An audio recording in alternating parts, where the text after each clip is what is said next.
So if you have something like sheetrock, if you have something like water, I use, Wonderboard, that stuff that you put in your bathroom. Underneath, it's like a concrete sheetrock, right? So I'm thinking about something. What can I get? I was teaching a class. So I was teaching. I'm not going to put names in here, but I was teaching a shooting class for a university, and they had use of this old range. It was in the middle of nowhere, abandoned range. They had a huge berm in the back, and on top of the berm was all these trees. So I took 2 pieces of Wonderboard. I said, this is going to make a good ricochet demonstration. And I had some tracer ammo, that where you can fire it and it glows and you can kind of see where it went. Of course, the tracer wasn't working that well. So what I did was I glued 2 pieces of that Wonderboard together and I fired it at a low angle, maybe like 15 degrees. I fired into the Wonderboard, and you just heard it go, you heard the shot go off, and then like a second later you heard like it hit wood. I was like, what the? It went all the way up to go almost over the berm, and it hit a tree. And from the tree, it bounced back, and it came like rolling back into the range where we were all standing. Somebody goes, "There's the bullet right there." It's like, wow. Did they fire you after that? I haven't been called back since then. I don't know what's going on, But yeah, but what happens is that's called a frangible substrate, right? So what happens is it's a substrate that when a bullet strikes it, it's going to break apart. It's kind of crumbly like that, right?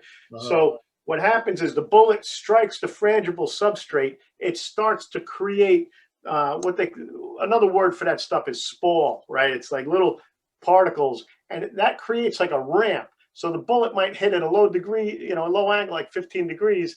And then that spall creates like a ramp, and the bullet just takes off at a totally different angle. So a frangible substrate does that. You'll get a much higher ricochet angle than your impact angle. Also, sometimes sheet metal does that because it'll bend and stretch and create like a ramp going out. Water does that as well. Right. Well, there was a case, there was a book out years ago called Chief, and it was about the old-time chief of detectives, Albert Seidman. And he listed a case where someone was driving along the BQE, and someone was out in a boat, and they shot a rifle, and the round hit the water and killed the woman driving. It hit her like behind the ear. Wow. And like no one could figure out what the hell happened. And somehow they figured out that this guy had fired a rifle from his boat, and it hit the water and it struck. So there's an example of a bad example of, a ricochet.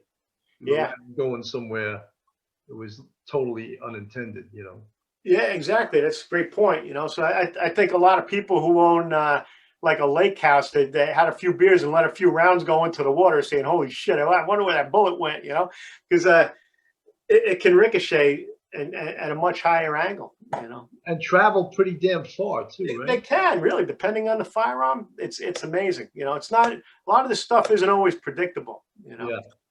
So it's just a picture of, a bullet's fired into water at a very low angle like this, like maybe 5 degrees, 10 degrees, and it starts to take off at a higher angle. Water does the same thing. It builds up like the hydraulic effect, like a wave, and the bullet will take off in the air like that. Well, John, for those who are not cops or are not don't know how ballistics is done, ballistics detectives actually fire the round into a tank filled with water at a very specific angle so it doesn't ricochet. Exactly. And then they collect the projectile from the bottom of the tank using a very scientific thing called the stick with gum on the end. I always thought that was so funny. How the hell did they get that damn? Oh, a stick with gum on the end. Right. But it makes sense, right? Yeah. And also the gum doesn't alter the rifling on the round. So right, exactly. So, but that's how it's done. When I first saw that as a rookie cop and I went up to ballistics, I was like, wow. I would And have thought, you know. you didn't know that the guy who chews the gum that put it on that stick is a first grader. Yeah, right? that's right. That's how he got there. He invented the gum technique for That's, collecting the projectile out of the tank. that's a promotion. You get to be Right. the ballistic gum chewer, you know? So this is like a, just basically showing us, you know, how a bullet would go into sand or soil and ricochet out on an angle like that. So like you said, a hard surface like concrete, you're going to see your angle of impact is much greater. Well, it can be much greater than your ricochet angle. Your ricochet angle is not going to be very much. There's a hard surface. Semi-hard surfaces, you might get a little bit more of a ricochet. And a soft surface, you're going to get a really high ricochet angle. Right? And politically, police departments, the rounds that we use are determined by, of course, the topology and the whole the area that where we work. For example, New York City has hard sidewalks, lots of buildings and stuff like that, and ricochet could become a huge problem, right? Yeah. So I believe that the projectiles we use are designed to mushroom, so that they don't have that huge problem with ricocheting and having the bullet kill someone on the street who it wasn't intended for. Yeah, you remember when we were, that was the big debate when about using hollow points. I think when we first got our 9s, we were using round nose. Yes. Right. And because hollow points were inhumane. Right. Remember that whole argument? Right. But exactly inhumane, except they hit the person they're intended to. Right. And they don't exit and kill, Grandma. Grandma Moses, who's walking down the street in her walker with her Starbucks coffee, Right. Yeah, exactly. Well, back then, Starbucks didn't exist. That's right. Those were the days. It was just Dunkin' Donuts. Yeah, yeah. Not even in the South Bronx. Remember when I first started working in the South Bronx, everybody's like, oh, yeah, cops with donuts. I'm like, we don't even have a donut shop there. There was the one by Yankee Stadium. Remember that one on like 161 and River Avenue? Yep. Was that donut shop there? I think that was about it. But so another thing about a ricochet mark is what we want to do is determine directionality, right? Which direction was this bullet traveling? And the way to do that is to determine where did it strike first, right? So wherever it struck first, that's the direction that it's traveling from there and traveling out. So what we're looking at here, so where it first strikes the surface, it's going to be a more symmetrical looking mark. You're going to see this sort of it's like a half a football, like a half a, we call that an elliptical shape. It's you like could also see that shape in a gunshot wound. Yes, exactly. Yep. Because I've seen gunshot wounds start out like that. Right, and that'll give you your direction to travel for the bullet. It'll abrade the skin in a similar manner that it's putting this imprint here.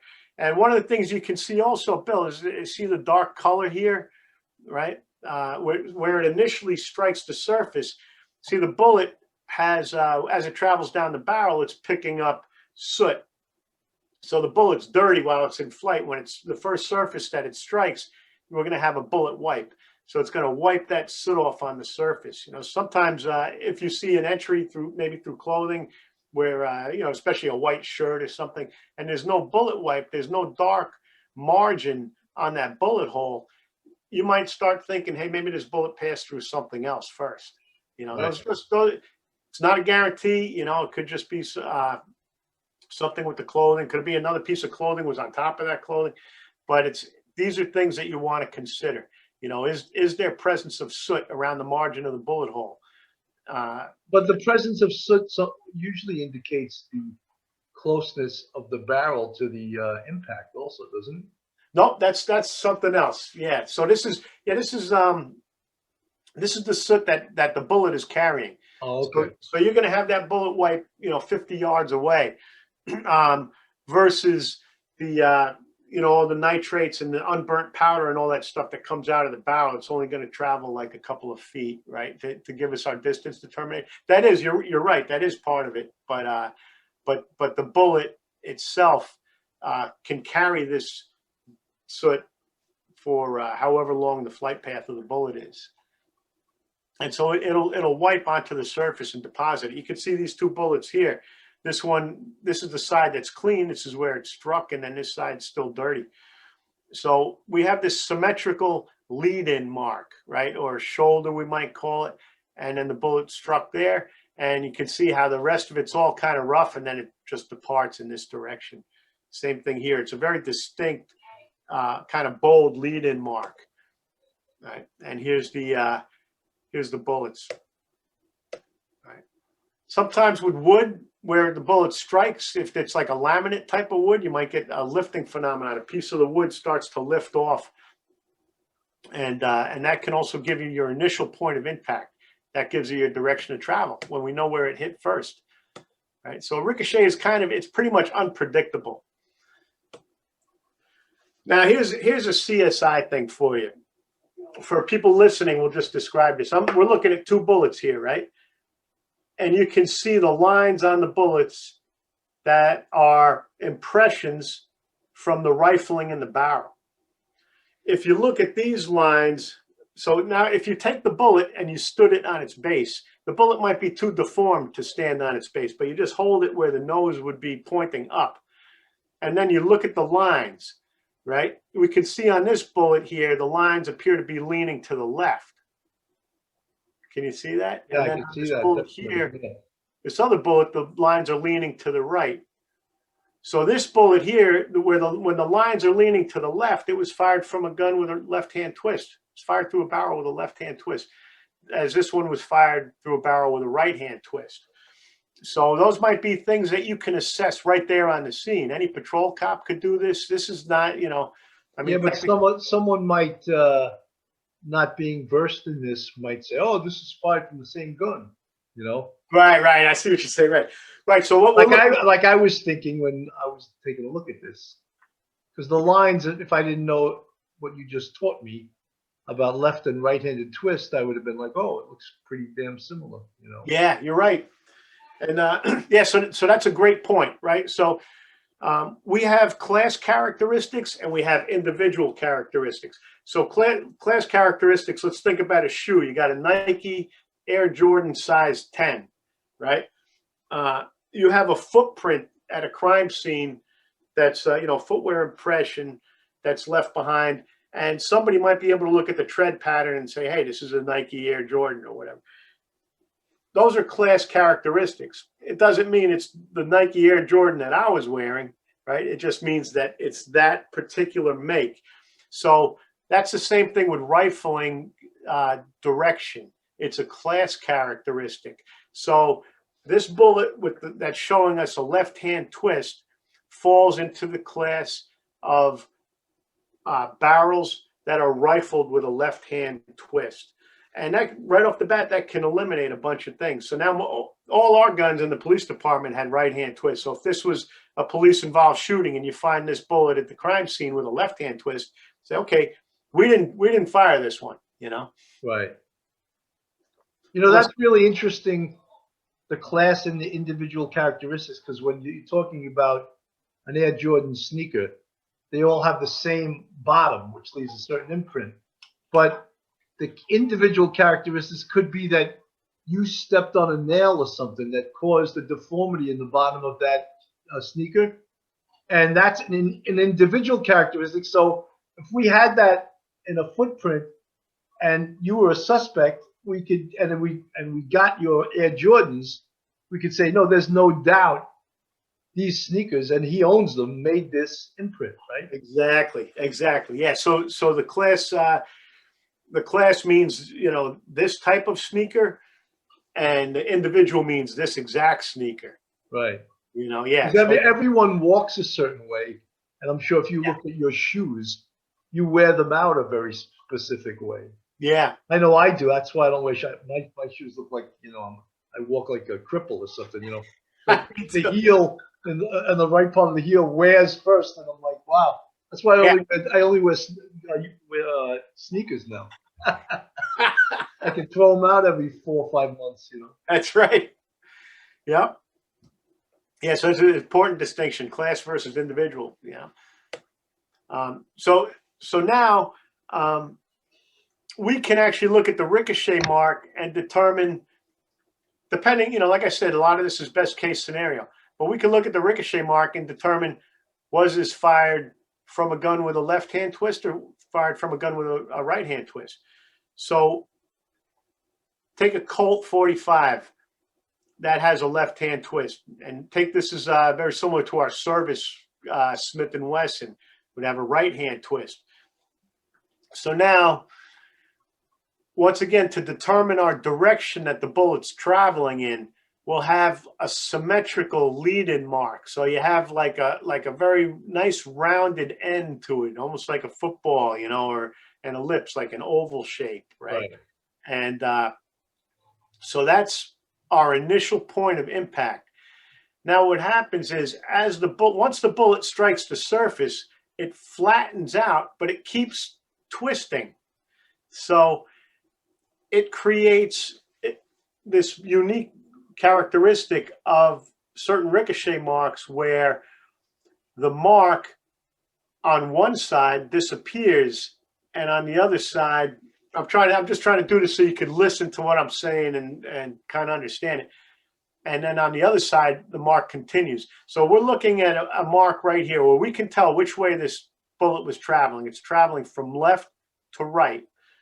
As it travels down the surface, the left side of the mark starts to disappear, but it continues on the right side of the mark, right? Mm-hmm. So now if I drew a line right down the middle of this, there would be more of the ricochet mark on the right than on the left.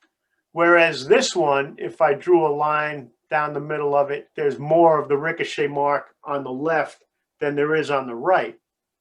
Okay, so what happens there is you get, we can see our direction of travel. Here's our nice symmetrical initial point of impact, right? And then we draw this line going in the direction that the bullet was traveling, right down the middle. Right.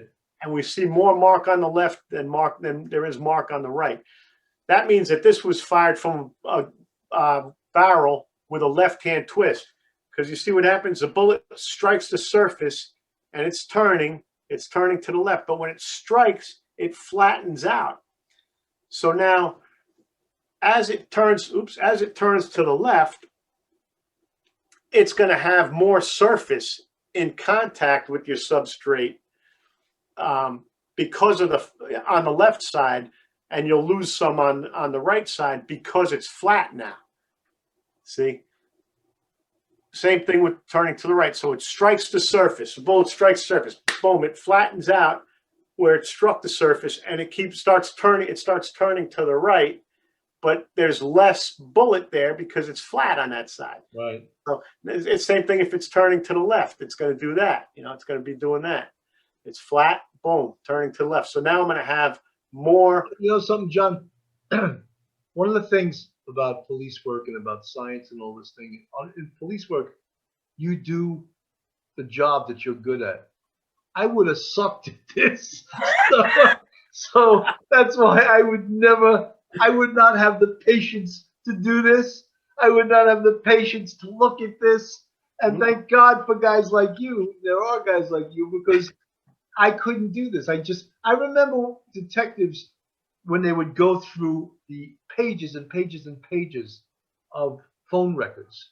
Oh, God. And comparing, he called her and this number called him. And I would be like, I would go nuts. Yeah. I just could not.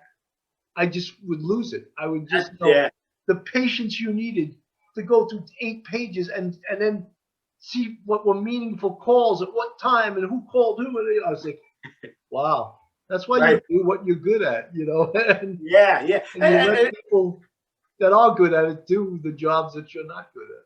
And it's interesting work. So, I mean, it's, it keeps you focused. I had a guy, he teaches forensics in a classroom. And he's, basically, he's a school teacher and like very strong scientific background.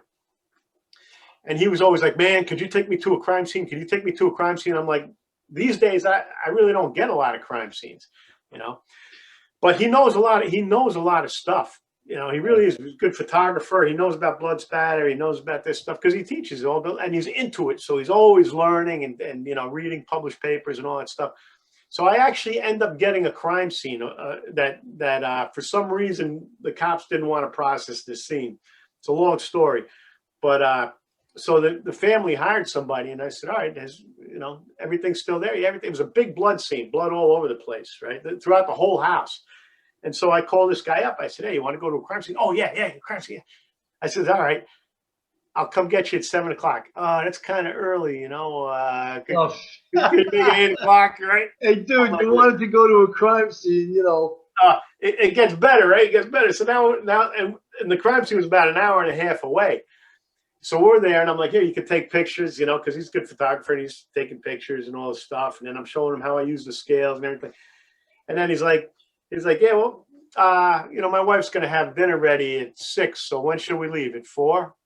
I'm like, dude, you're not leaving. You're here. You know, he's like, but I got to be home for dinner. I said, you know how many times we had to be home for dinner, right? You know how many times it was our birthday or it was Christmas? Really, exactly. It doesn't matter. You're at a crime scene. It doesn't work like that, you know? And I was waiting to go to a Super Bowl one time, and a guy was murdered at the Dunkin' Donuts on 145th Street. You know, in the 3-2. And I was like, I guess I'm not going to that Super Bowl party that I was supposed to go to. Yeah, I know. So you never plan anything. That's how. When you were talking about the science of this, when people ask me what was the best cop TV show you ever saw, and to me, hands down, was The Wire. And there was this one scene that I thought, how brilliant that they thought of this. And I forget the character's name, but he was in prison, and a guy comes up behind him and he strangles him, right? And then he puts him, he takes off the guy's belt and he puts it around his neck and hangs it from a doorknob, right? So scientifically, they proved that he couldn't have hung himself because there was no bruising, and dead bodies don't bruise.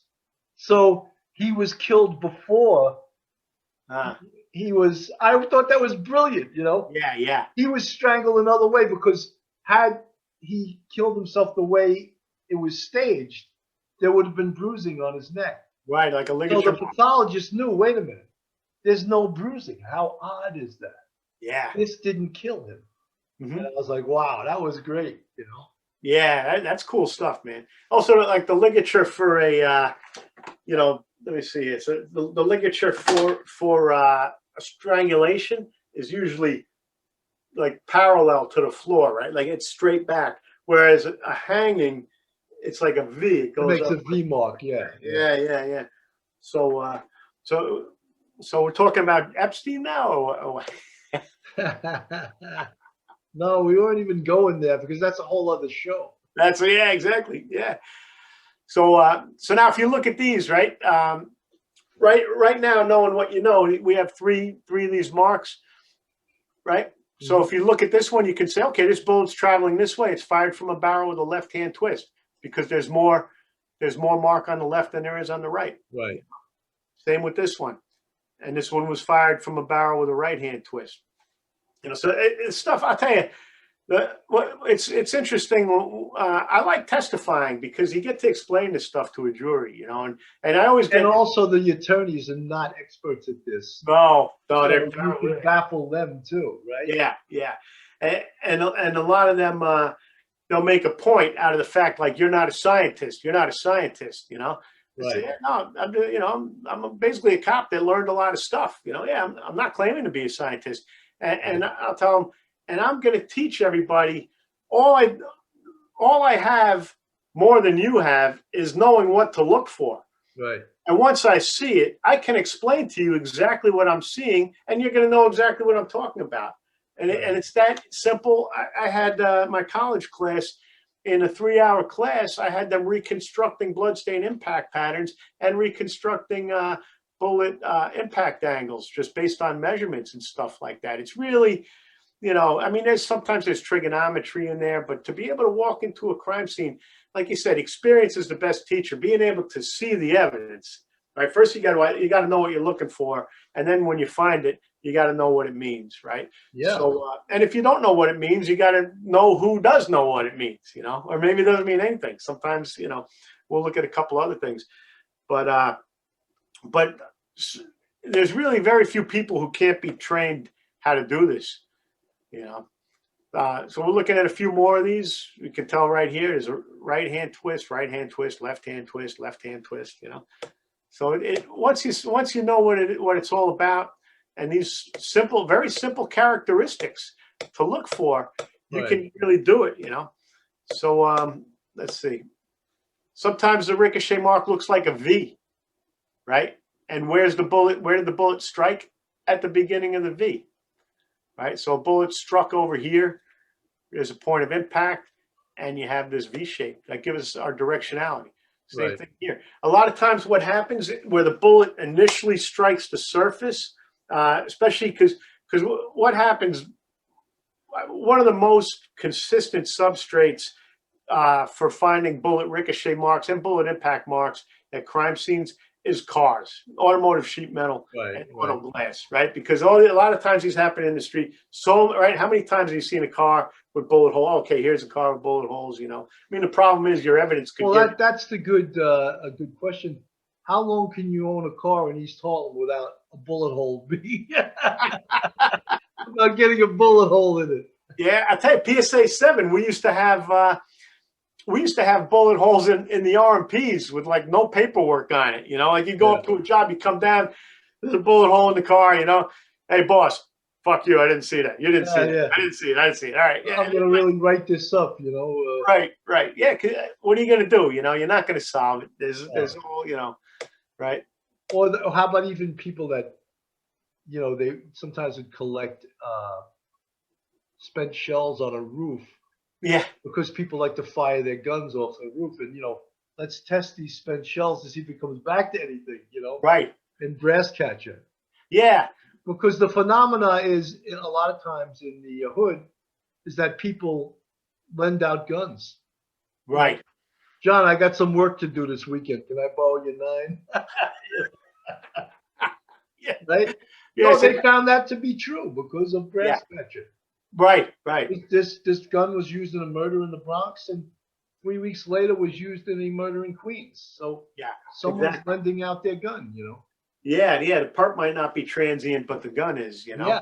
Yeah, it's true. They've actually made like LA to New York connections with some of the brass catchers. Yeah. It's amazing, man. Down in the ballistics lab, they had like a pin map kind of thing of different guns.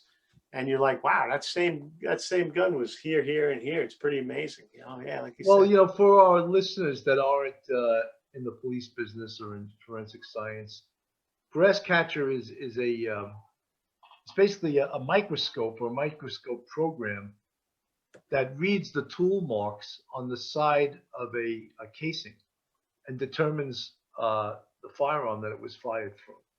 Basically, was that is correct as a non-professional? Yeah, definitely. I think it's all IBIS now. I don't know if brass catcher. There were different. I think it's all IBIS, right? Integrated ballistics identification system. Yeah, but I think brass catcher was one of the first programs to really pin this down. I remember, I think IBIS was FBI. Like most of these things, the automated fingerprint identification system. Right, AFIS, yeah.